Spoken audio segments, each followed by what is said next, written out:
Hey, thanks for dropping in. Eric Hurst here, Training Café. Decided to go outside today. Hopefully the live stream will work out okay here, being separated from my router by 30 feet or so. But it's a beautiful day in Pennsylvania. If I can't be out climbing in this weather, well then, why not talking to some of my climbing friends around the world? So let's begin as we always do. Let's commune with coffee. Together, of course, because coffee makes everything better. Climbing, training, talking about training for climbing. So today, I don't have a real specific topic to drill down into. And so I figured let's just answer some questions and, sip coffee for a half an hour. And hopefully there'll be no surprises out here. Birds flying overhead. People mowing their grass here in Pennsylvania. It's a beautiful day, despite the fact we're continuing on this stay-at-home order here in Pennsylvania. So let's get right to it. Look at some questions here. Let's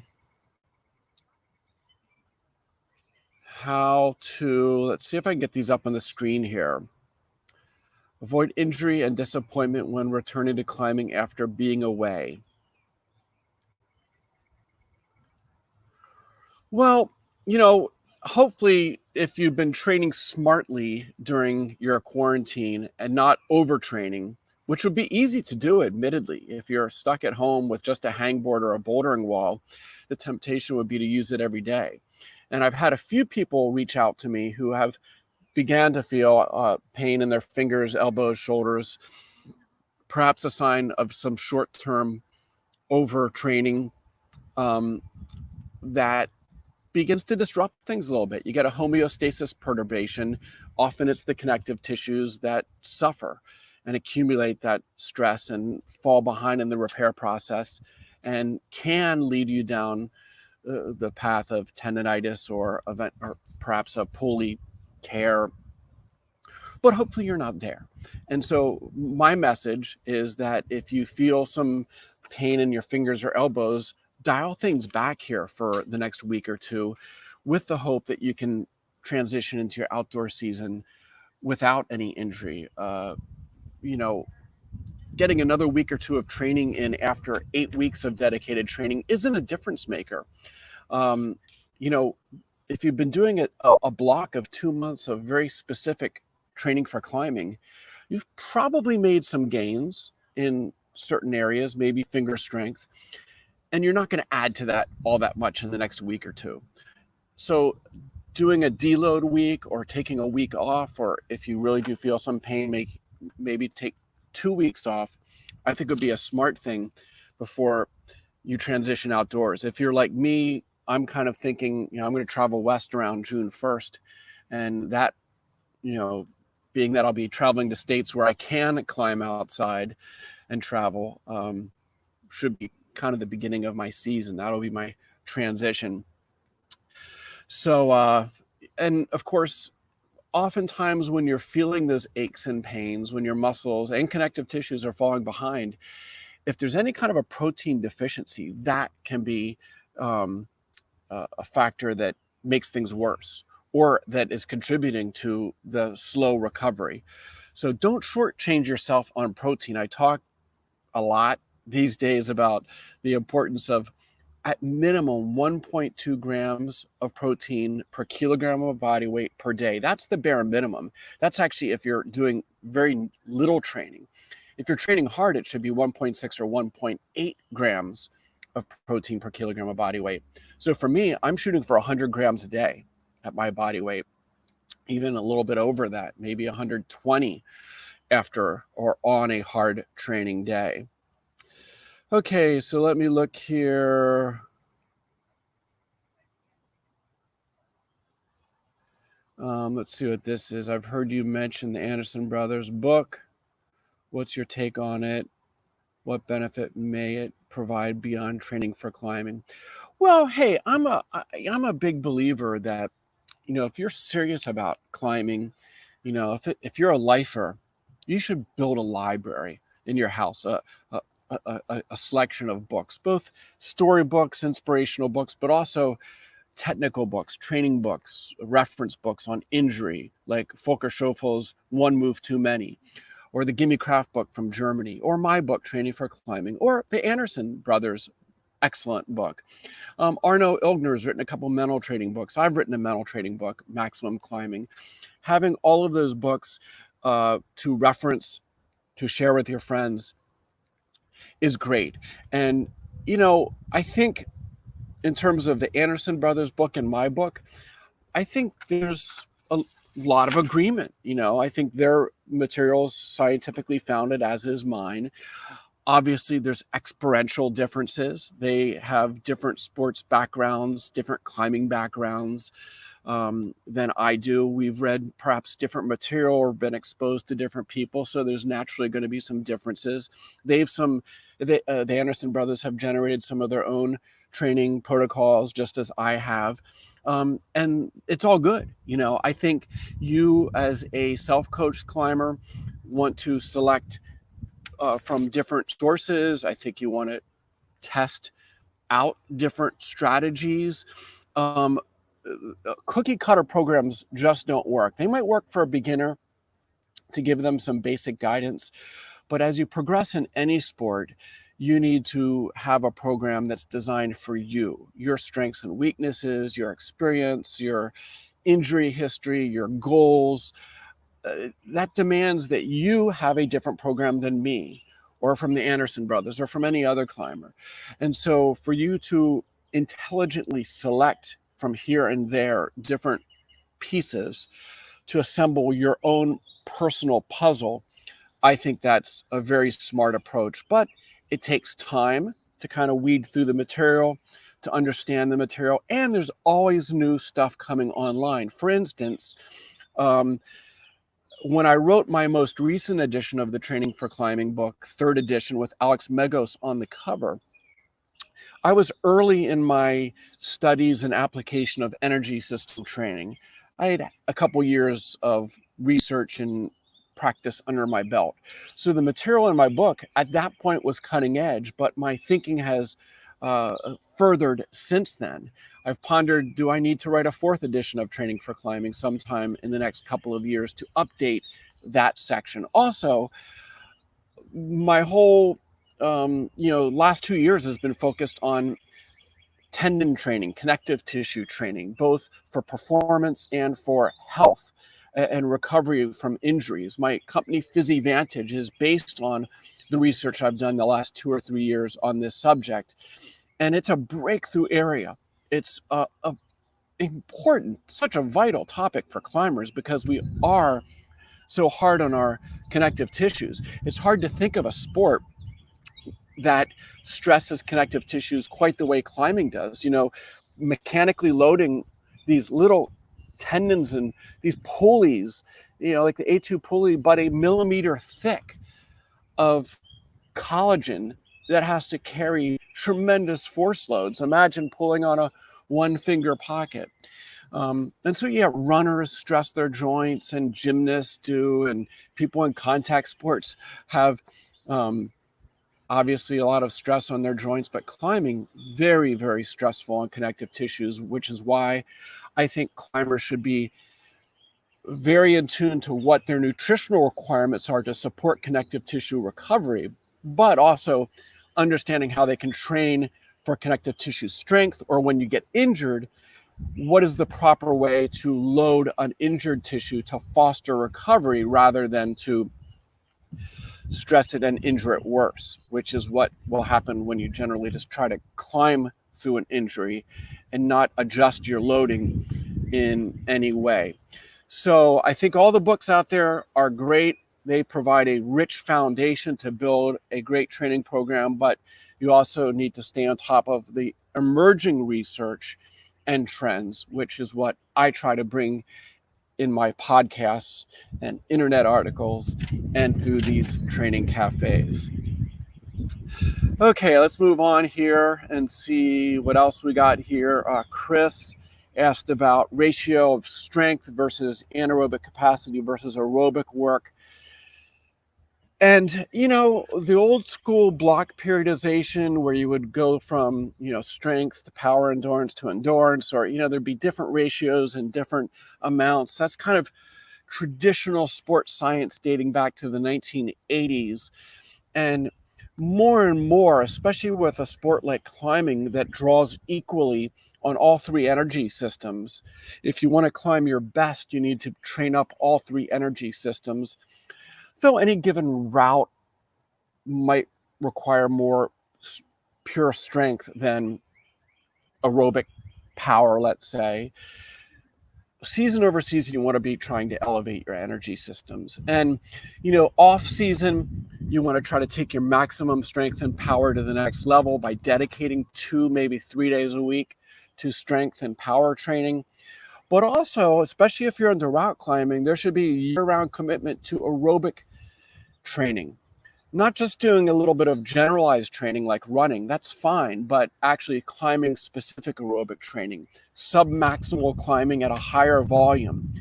And during the off season, doing 2 days per week of that will help mitochondria density and help build long-term adaptations like capillarity in your climbing muscles, which help support a higher climbing specific VO2 max. And then as you transition into climbing season, that's when you start to add in some of your anaerobic capacity training, because the adaptations specific to anaerobic capacity, which relate to anaerobic enzymes and buffering and lactate transporters, things like that, spin up over a period of just 2 to 4 weeks. So if you do a little bit of that more focused, say 3 days a week, the last few weeks before you transition outdoors or you transition into your performance season or your red point season, that will get your anaerobic capacity up to where it needs to be. Mind you that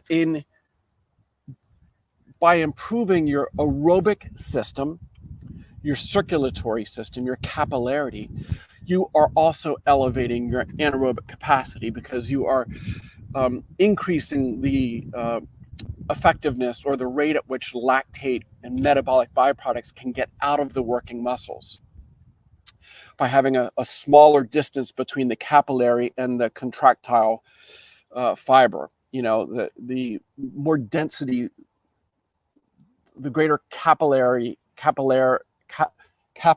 density in your climbing muscles, the faster you can get oxygen in and get metabolic products and CO2 out. And so that supports, you know, faster mitochondrial respiration, but also it supports getting the metabolic byproducts when you go anaerobic out of the system as well. And of course, taking your strength to the next level is foundational for all three energy systems. And so that should be an off-season goal as well. But kind of the bottom line is, if you're heading into your on-season, I would make the goal to maintain each energy system during your climbing season by doing at least one strength power workout per week, one anaerobic capacity workout per week, and one aerobic session per week, in addition to, you know, maybe, you know, hopefully climbing outside a couple of days per week. So hopefully that helped you out there. Brandon asks about calories for a teenager. What is an appropriate amount? What do I recommend? And I'll tell you, that's a sticky subject, because, you know, I don't think that athletes in their growth spurt, you know, youth athletes, boys or girls, should be involved in calorie restriction. Now, certainly you can eat a high performance diet, which is low on processed foods and sugars, healthy foods, proteins. Carbohydrate is essential for energy, and of course, some fat. The right types of fats are important for cellular health. And so I think, you know, with my teenage boys, I kind of just said, you know, eat anything, you know, within reason, because they were growing so fast. You're laying down new tissue on a daily basis. So if you shortchange yourself, that's bad. And certainly for females, it's males and females, not a good thing. So I think you need to be careful that an athlete, a teenager, doesn't develop an eating disorder where they're obsessed over body weight or obsessed over minimalist eating habits. I think teaching young athletes healthy eating habits is the most important thing, because that will last a lifetime, developing healthy eating habits.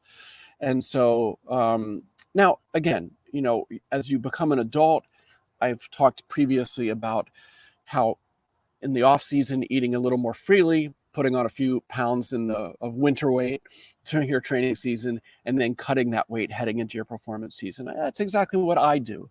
But for a teenager, I'm hesitant in prescribing, even doing something like that. So I don't have any hard and fast rules for you. I'll say here. Let's see if I can adjust my screen, because with the sun peeking through, I'm having a tough time seeing questions here. Sean asking about, let me just click on this here, finger pain after hangboarding. Is finger pain after hangboarding always tendon or ligament, or can it be muscle soreness? Well, first of all, there are no muscles in your fingers, okay? The finger flexion is all coming from muscles in your forearms. Now, there are muscles in the palm of your hand, lumbricals, that can get sore, especially if you're pulling pockets. That kind of stresses those lumbrical muscles. You always want to stretch, if you're a pocket climber or training pockets, you want to stretch out your individual pocket sets, before you do any heavy training. Not excessive stretching, but, as part of your warm-up, doing various hangs and finger exercises, also do some stretching of the different pockets. But pain in your fingers, especially on the underside here, is likely, some irritation of the tendons, the pulleys. That is a warning sign. Again, it's not a stop sign. Mild transient pain is not a stop sign. Now, if crimping elicits a sharp pain, a twinge of pain, then that is the sign of probably a partial pulley tear that you have already, and it can become worse. I often illustrate that those 1 millimeter thick annular pulleys that hold the tendon in against your bone, you think of that pulley as wrapping underneath your finger, and the flexor tendon running through that pulley like this, and the annular pulley holds that flexor tendon up against your bone. Well, you get a partial tear in that pulley. It's something like that, and you feel that twinge of pain when you're grabbing a crimp. So what will you do? Will you take a few weeks off so that can begin to heal, or will you try to climb through it and risk that happening? And that's when you have the complete rupture. That is a much bigger consequence, of course, because you're now talking about needing to take a couple of months off of climbing. Now, if you get one of those ring splints to help hold the flexor tendon near the bone, that can expedite the healing of that pulley, bringing the ends back together. But you want to avoid getting to that point, and that's why you do want to dial things back when you begin to feel pain in those pulleys. Pain in your palm, pain in your forearm, it can be muscle, it can be tendon, it can be a number of things. Those are a little harder to diagnose. Again, if you have an acute injury or an injury getting worse, you want to see a medical professional, that's for sure. Okay, let's scroll on down here, see what else we have. Is Supercharged Collagen available in Europe with reasonable shipping? It's funny. I just had a conference call this morning, with a gentleman in Switzerland that uses the product, and he's also in the climbing industry. And we were talking about the potential to distribute the product in Europe. I'm also looking into potentially next year trying to manufacture the product in Europe, but it's a challenging situation because my product, it's not a simple private label product like some junk you can buy off of Amazon. It's a very specific research-based recipe that I designed from scratch with a food scientist. There's no other product on earth like Supercharged Collagen, which is why it is most effective at what it's designed to do, which is support connective tissue and joint health in athletes, hard training athletes like you and me. So getting it manufactured in Europe is easier said than done. Now, I can ship right now. You place an order on our website, physadvantage.com. We can ship pretty much anywhere in the world. There's some delays in the shipping because of COVID-19, but the orders can go out. Now, the shipping is expensive. You place a $100 order, there's a good chance there's going to be $60 shipping on top of that. And then when it arrives in your country, there may be a VAT, some type of customs duty that is required that you pay on delivery. That varies by country, of course. Some countries, I believe Australia has no, we have a free trade agreement with Australia, so I don't think there's any import duty to Australian climbers. So right now it is available, but unfortunately the shipping is pretty expensive. But I'm working on a solution for you guys, and hopefully sometime soon we will have it. A solution that is. Okay, mountain guide manual from AMG. I've not seen that, but I probably should check it out. Also, Steve House's book, Training for Alpinists, is a great one if you're more into alpine climbing. Okay, yeah, pronator teres problem can be misdiagnosed. The pronator teres, if you make a fist and pronate your hand, there's a little muscle that bulges out here on the inside of your elbow, just above the medial epicondyle. And I'll tell you, that for me is a chronically tight muscle. If I make it, if I make a fist and pronate my hand and then dig my thumb into that pronator teres, it is sore, it's tender almost all the time. Now, I trained pretty hard yesterday and I'm feeling that soreness because that pronator muscle is working so hard in so many climbing movements, especially I do weighted pull-ups and campusing and things like that. So it does present pain near that medial epicondyle.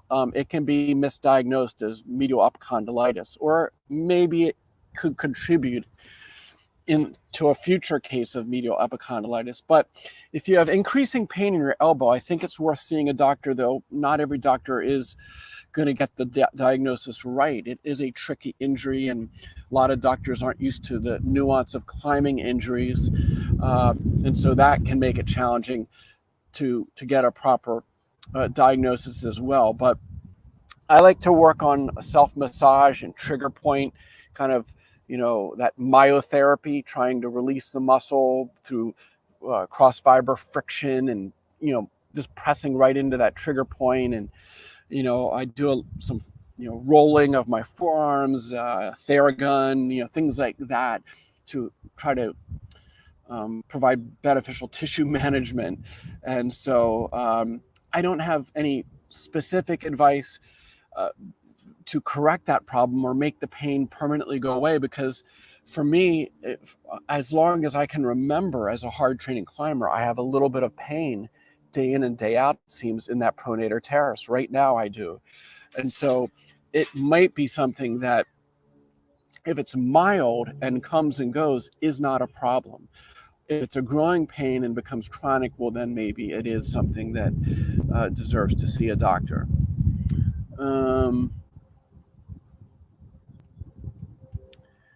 Okay. I'm aware of the most common techniques like drop knee, but somehow real sport routes by myself 90 frontal.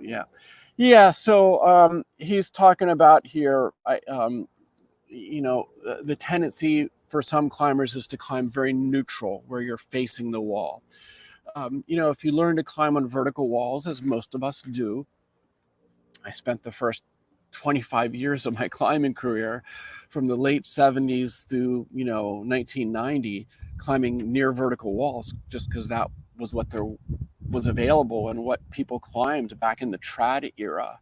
The real steep bolted routes didn't come into fruition until around 1990 and beyond, at least on a wide scale basis. And so techniques change as wall angle changes. On vertical walls, you can climb neutral, keep your center of gravity near the wall quite easily if you have good hip turnout, and get a lot of weight on your feet, and climb efficiently. But as the wall gets steep, neutral becomes a liability oftentimes. And you watch a climber like Adam Ondra, or any pro climber climbing steep routes, it seems every given move, they're turning one hip or the other to the wall. There's sometimes spent neutral, but not a lot. Maybe 20% of the time is neutral, and 80% of the time they're turning one way or the other. They're kind of folding it up, coiling, and then uncoiling. And it's a very efficient way to climb. It keeps your center of gravity closer to the wall. And if you're moving into climbing steeper routes, you need to develop an intuitive feel so that you don't even have to think about it anymore, the twisting of the bodies. And to be honest, that took me a good probably 8 or 10 years. When I started climbing those steeper routes, I tried to climb them neutral, and it was very efficient or very inefficient, and I wasn't very good at it. And I was climbing not as hard as I should have been. Over time, climbing indoors, climbing outdoors, working on technique, working on back steps and drop knees, and getting comfortable, and also developing the unique muscles involved in doing those twisting movements, twist lock and such. It takes time, so you won't, Christopher, learn it in a year or two. I would have a timeline of trying to get better over the next 5 years, just by exposing yourself to steep terrain, climbing hopefully with somebody that is better than you, or that has more technical proficiency on those types of moves that you can watch and learn from. If you are climbing the same route as that person, you can watch them do the moves and see what moves they drop knee versus what moves they climb neutral, and try to mimic it. Modeling a climber, or any sport, modeling an athlete's movement and techniques is a great tool for learning. And so I think for climbers, it's always a benefit and a blessing to be able to climb with people who are better than you. And, by traveling around and mingling with other climbers and developing new friendships is a great thing. I, through my climbing career, tended to have a partner who I would climb a lot with, 1 or 2 people. And although that's a great partnership, and I have developed life friends through partnerships like that, it does become a little bit of a handicap if you're climbing with the same person all the time, especially if they're a lesser climber than you. If they're a lesser climber than you, you're pulling them up, but who's pulling you up? And so it does help to occasionally climb with folks that are better than you. So try to seek out and make friendships or partnerships, if you can, with somebody that you can learn from. Again, not modeling their training so much, because that might be inappropriate, but modeling their technique. My 2 sons grew up with me as their dad, and so they had good coaching and good climbing instruction, but they still need novel insights. They still need input from other coaches. They need to climb with other climbers. And so there's been a couple of occasions where they've been able to climb with some pros. This past season, Cameron spent some time, a few days, with Alex Megos at the Red River Gorge. And imagine if you're a 19-year-old climber and you're getting to climb with Alex, the learning opportunity that is to share a rope with one of the world's best climbers. It'd be like shooting hoops with Michael Jordan. And so now we've known Alex since he was a 19-year-old and unknown here in America. And we've got to see his tremendous rise. And it's a beautiful thing that he can mentor now the next generation that's coming up. And so all of us can use a mentor like that, that's for sure. And so seek out people that can help you learn those techniques. Okay. I do have another call I need to attend to at the top of the hour, so I'm going to wrap things up here soon, but let me just see what else we have here. Should you try to progress with antagonist and stabilizer exercises? Try to increase reps and dips. Yeah, perhaps a little bit, but not a lot. It's not like, with climbing strength, hangboarding, weighted pull-ups, various body weight exercises, you do want to get stronger year over year. And if a little bit of hypertrophy in your forearms or biceps or climbing muscles occurs, that's fine. What we don't want to do is encourage hypertrophy in your legs or even in your pushing muscles, your pecs, your shoulders. You don't want the pecs and shoulders of a bodybuilder. Now, climbers are pretty chiseled people and usually have nice, ripped, distinctly fit pecs and deltoids and other muscles, but they're not big like a bodybuilder. So you don't want to be progressive on bench press and shoulder press where you're just adding pounds all the time, because that will elicit larger muscles in all likelihood. Genetics play a role, but on average, you're going to get bigger as you get stronger, but in the wrong places. And so doing the external rotation exercises and internal rotation, you're going to be operating more like between a 5 and a 20-pound dumbbell and doing reps of 15 to 30 reps. Think of those stabilizer muscles as needing strength endurance, not maximum strength so much. As you fatigue on a climb, you need to be able to maintain proper climbing posture, keep the rotator cuff stable, keep the scapular stabilizers moving and keeping things in the proper place.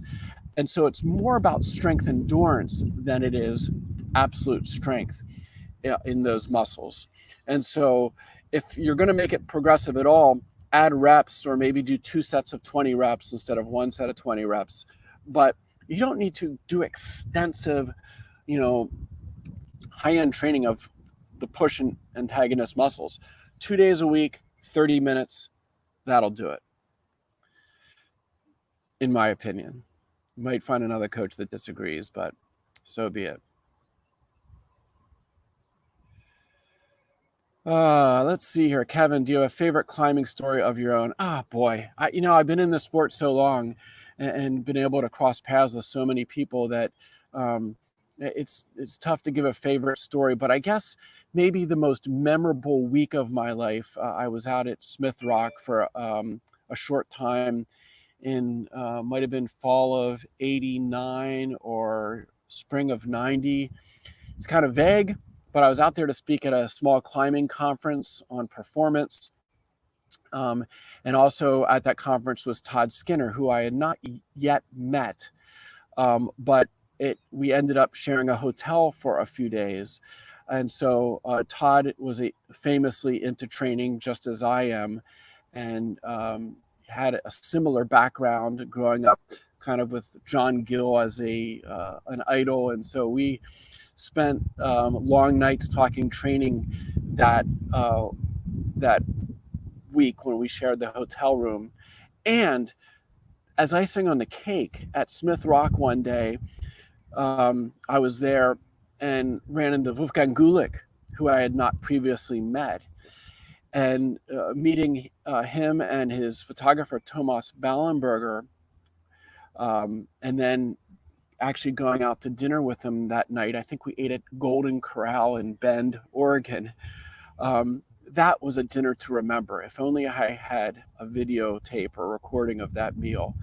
So very, to have Skinner and Gulick time with both of them in the same few days was pretty amazing, and an influential time for me, no doubt about it, as I was at that point getting into writing about training for climbing and such. Thanks for the nice feedback, guys. I really appreciate it. Let's just see here if there's one or two more questions I can answer quickly. I mean, the injury questions I'm hesitant to get too focused on because, again, I'm not a medical doctor, and you should not be using my advice as medical advice. I've seen countless climbing injuries of all type, everything under the sun. And of course, I've reviewed all the relevant literature, and I've attended the conferences. I spoke at a medical climbing medicine conference last summer in Squamish, Canada. And I know the surgeons and I've read the research, but I'm still not a doctor. So I can give some hopefully decent advice on these topics, but I don't want you to not go to a doctor because you heard me address some particular topic. Any tips deal with long-lasting finger injuries? Yeah, that's tough. I mean, some people are more genetically prone to injuries. There are, genetic polymorphisms that correlate to higher incidence of connective tissue injuries. So if you've been injury prone your whole life, no matter what sport you play, that could be you, that there's a genetic predisposition. Other people never get injured until they climb because they were never, in an activity that stressed their fingers very much. And then when they got into climbing, all of a sudden they get these climbing related injuries. Or if you get really good at climbing fast, if you go from not climbing to being able to boulder V8 in a year or two, that rapid increase in ability, the strength gains that you acquire in your, say, finger flexors of your forearm outpace the connective tissue strength gains. And so then that leads you down this injury pathway that can last for months or years and is tough to overcome. And then if you add in protein deficiencies in your diet, that just makes matters worse in terms of slowing recovery and such.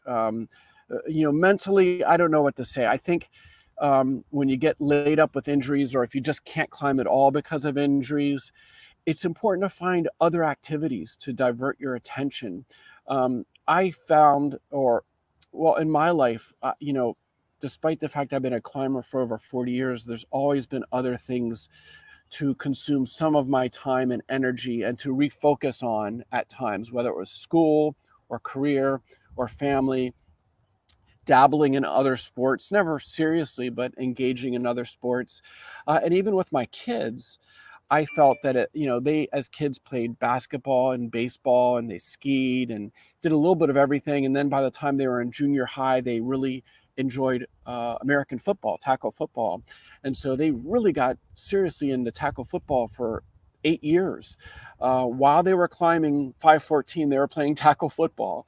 But they had two different sports, they had two different seasons, and so they never got to the point of burning out on an activity, or thankfully never getting seriously injured in an activity. And so I think having some balance in your life, or maybe if you're injured and can't climb for a few months or even a long time coming back from, say, surgery, to maybe redirection into another sport or activity for a time being, not forgetting climbing, but just taking some time away and then preparing to circle back to climbing at some future time.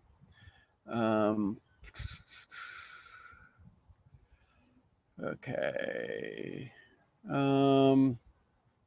As a beginner on my Moonboard, how often?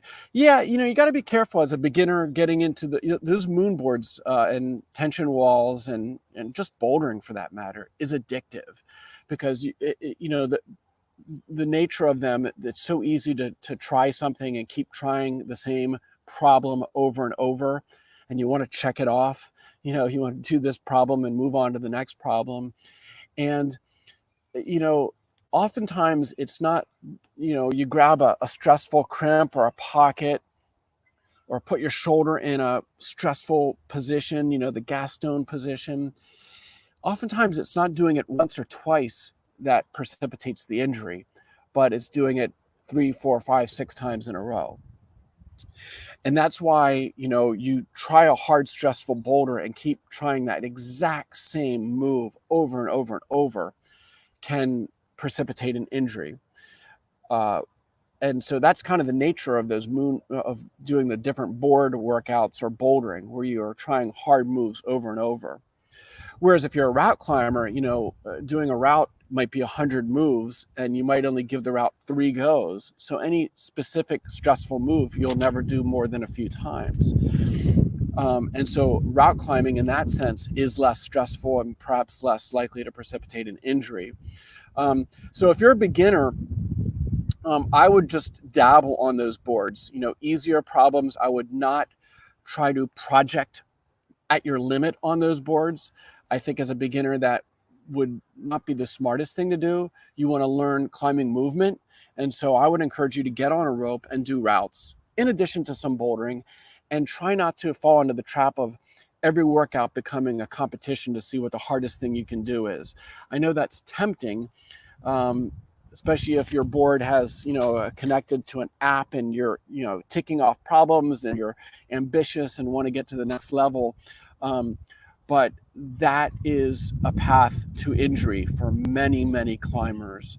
And, you want to spend probably 80% or more of your climbing time doing submaximal climbing, a little below your limit, so you can succeed at climbing and get a lot of volume under your belt. That's how you become a better climber. If you're doing 1 or 2 moves and falling off, that's not how you become a better climber. And you need to win. You need to succeed. I like to point out, like at the crags, you should be on-sighting or second going most of your routes, and then just occasionally projecting, because it's in sending routes that you become a better climber. Hanging on a rope doesn't make you a better climber. And so if you're a beginner or intermediate, you should be climbing a lot of routes successfully and not getting bogged down on a project. Now, if you're an elite climber, a pro climber, yes, you get bogged down on projects because that's your job, and you already know how to climb. So I think I'm going to wrap things up here. I'm in 45 minutes. I have a Skype coming up here at the top of the hour I need to take care of. So hopefully this show went off well outside. I know the lighting is kind of odd. Hopefully the sound isn't a problem with the wind blowing through here or just other background noises. Give me feedback. I appreciate that. We're only 14 episodes in the Training Cafe, and I'm kind of learning each week how to do this. And with your feedback, hopefully keep it entertaining, enlightening, informative, and with coffee. So until next time, be safe, be strong, train on, Hurst out.